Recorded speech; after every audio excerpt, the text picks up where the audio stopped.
Embracing Jesus. This is the love of God, that we keep His commandments, and His commandments are not burdensome. For everyone who has been born of God overcomes the world, and this is the victory that has overcome the world, our faith. Notice, loving God is not just keeping His commandments. It is having a kind of heart for God that means that commandment keeping is not burdensome. That's what John says. But then he puts that truth in terms of new birth and faith rather than love. He says, without a break, for, that is, here's why God's commandments are not burdensome. Everyone who has been born of God overcomes the world. So the new birth is what overcomes the worldly obstacles to keeping God's commandments without burdensomeness. And finally he adds, and this is the victory that has overcome the world, our faith. So the new birth overcomes the worldly obstacles to burden-free commandment keeping because the new birth gives rise to faith.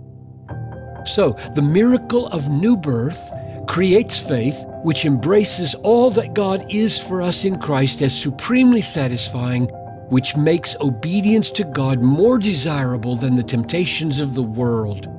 And that is what it means to love God.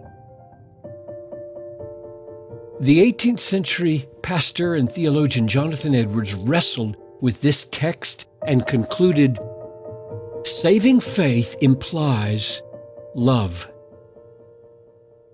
Our love to God enables us to overcome the difficulties that attend keeping God's commands, which shows that love is the main thing in saving faith, the life and power of it, by which it produces great effects.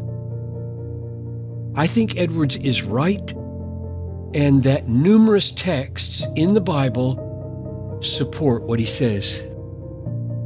Another way to say it is that faith in Christ is not just assenting to what God is for us, but also embracing all that He is for us in Christ. True faith embraces Christ in whatever ways the Scriptures hold Him out to poor sinners. That's another quote from Edwards. This embracing is one kind of love to Christ, that kind that treasures Him above all things. Therefore, there is no contradiction between 1 John 5:3 on the one hand, which says that our love for God enables us to keep His commandments, and verse 4, on the other hand, which says that our faith overcomes the obstacles of the world that keep us from obeying God's commands. Love for God and Christ is implicit in faith.